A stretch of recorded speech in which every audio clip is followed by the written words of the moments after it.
കള്ളപ്പണം വെളുപ്പിക്കൽ കേസിൽ അറസ്റ്റ് ചെയ്യുമെന്ന് ഭീഷണിപ്പെടുത്തി വീട്ടമ്മയിൽ നിന്നും 3.8 കോടി രൂപ തട്ടിയെടുത്തതായി പരാതി. 77-കാരിയാണ് വലിയ സൈബർ തട്ടിപ്പിന് ഇരയായിരിക്കുന്നത്. വെർച്വൽ അറസ്റ്റ് ചെയ്യുകയും ഡിജിറ്റൽ തടവിൽ വെക്കുകയും ചെയ്തതായി പറഞ്ഞാണ് സംഘം സൈബർ തട്ടിപ്പ് നടത്തിയത്. 1 മാസത്തോളമാണ് തട്ടിപ്പ് സംഘം വൃദ്ധയെ ഡിജിറ്റൽ തടവിലാക്കിയത്.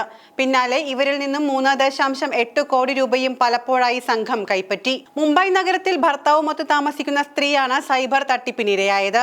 ടെലികോം റെഗുലേറ്ററി അതോറിറ്റിയിൽ നിന്നുമാണ് എന്നുള്ള സ്ഥിരം രീതിയിൽ തന്നെയാണ് ഇവർക്കും വാട്സ്ആപ്പ് കോൾ എത്തിയത്. അവർ അയക്കാൻ ശ്രമിച്ച കൊറിയർ തടഞ്ഞു വെച്ചിരിക്കുകയാണ് എന്നായിരുന്നു തട്ടിപ്പുകാർ പറഞ്ഞത്. കൊറിയറിന്റെ വിശദാംശങ്ങൾ വൃദ്ധ ചോദിച്ചതോടുകൂടി കൊറിയയിലേക്ക് അയച്ച കൊറിയർ എന്നാണ് മറുപടി നൽകിയത്. എന്നാൽ താൻ ഇങ്ങനെ ഒരു കൊറിയർ അയച്ചിട്ടില്ലെന്നും തനിക്ക് അതേക്കുറിച്ചൊന്നും അറിയില്ലെന്നും വൃദ്ധ വ്യക്തമാക്കി. ഇതോടെ 4 കിലോ വസ്ത്രം, MDMA, 5 പാസ്പോർട്ട്, ബാങ്ക് കാർഡ് എന്നിവയാണ് കൊറിയറിൽ ഉള്ളതെന്ന് ഉദ്യോഗസ്ഥർ എന്ന് ചമഞ്ഞവർ പറഞ്ഞു.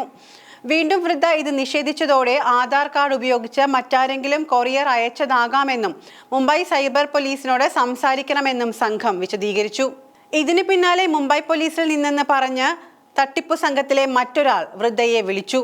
നിലവിൽ അന്വേഷണത്തിലിരിക്കുന്ന ഒരു കള്ളപ്പണ കേസിൽ 77-കാരിയുടെ ആധാർ കാർഡ് ലിങ്ക് ആയിട്ടുണ്ടെന്നായിരുന്നു പ്രതികരണം. സ്കൈപ്പ് ആപ്പ് ഡൗൺലോഡ് ചെയ്യണമെന്നും 24 മണിക്കൂറും എല്ലാ ദിവസവും തങ്ങളുമായി വീഡിയോ കോളിലായിരിക്കണമെന്നുമായിരുന്നു നിർദ്ദേശം. ലൊക്കേഷൻ ട്രാക്ക് ചെയ്യാൻ വേണ്ടിയാണ് ഇതെന്നായിരുന്നു വിശദീകരണം. ഭയന്നുപോയ വൃദ്ധ അവർ പറയുന്നത് അക്ഷരം പ്രതി അനുസരിച്ചു. തുടർ നടപടികൾക്കായി കൂടുതൽ വിശദാംശങ്ങൾ രേഖപ്പെടുത്താനായി IPS ഓഫീസർ എന്ന പരിചയപ്പെടുത്തി സംഘത്തിലെ ആനന്ദ് റാണ എന്നയാൾ സ്ത്രീയിൽ നിന്നും ബാങ്ക് അക്കൗണ്ട് വിവരങ്ങൾ കൈക്കലാക്കി. പിന്നീട് IPS ഉദ്യോഗസ്ഥനെന്ന് വിശേഷിപ്പിച്ച് വീഡിയോ കോളിലെത്തിയ മറ്റൊരാൾ കേസ് അന്വേഷണത്തിനായി പണം കൈമാറാൻ നിർദ്ദേശിക്കുകയായിരുന്നു. പലതവണകളായി സംഘം ഇവരിൽ നിന്നും പണം വാങ്ങി. അന്വേഷണത്തിൽ കുറ്റക്കാരല്ലെന്ന് കണ്ടെത്തിയാൽ പണം തിരികെ നൽകുമെന്നും സംഘം പറഞ്ഞിരുന്നു. ഇവർ ആദ്യം 15 ലക്ഷം രൂപ തട്ടിപ്പ് അന്വേഷണ സംഘത്തിന് നൽകി. എന്നാൽ ആദ്യഘട്ടത്തിൽ 15 ലക്ഷം രൂപ അല്പസമയത്തിനകം സംഘം തിരിച്ചു നൽകി. ഇതോടെ വൃദ്ധയ്ക്ക് സംഘത്തിൽ വിശ്വാസമുണ്ടായി. ഇതിന് പിന്നാലെ പലപ്പോഴായി 3 കോടിയിലധികം തട്ടിപ്പുകാർ കൈപ്പറ്റി. ഈ പണം തിരിച്ചു ലഭിക്കാതിരുന്നതിനാലും സംഘം പലപ്പോഴായി പണം ആവശ്യപ്പെടുകയും ചെയ്തതോടെ വൃദ്ധയ്ക്ക് സംശയമായി. ഇവർ വിദേശത്ത് താമസിക്കുന്ന മകളെ വിവരമറിയിക്കുകയായിരുന്നു.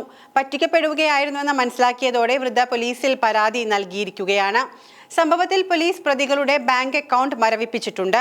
പ്രതികൾക്കായുള്ള അന്വേഷണം പുരോഗമിക്കുകയാണ്. എന്നാൽ ഇത്തരത്തിൽ അടുത്തിടെ വെർച്വൽ അറസ്റ്റ് തട്ടിപ്പു സംഘത്തെ മലയാളി വിദ്യാർത്ഥി ക്യാമറയിൽ കുടുക്കിയിരുന്നു.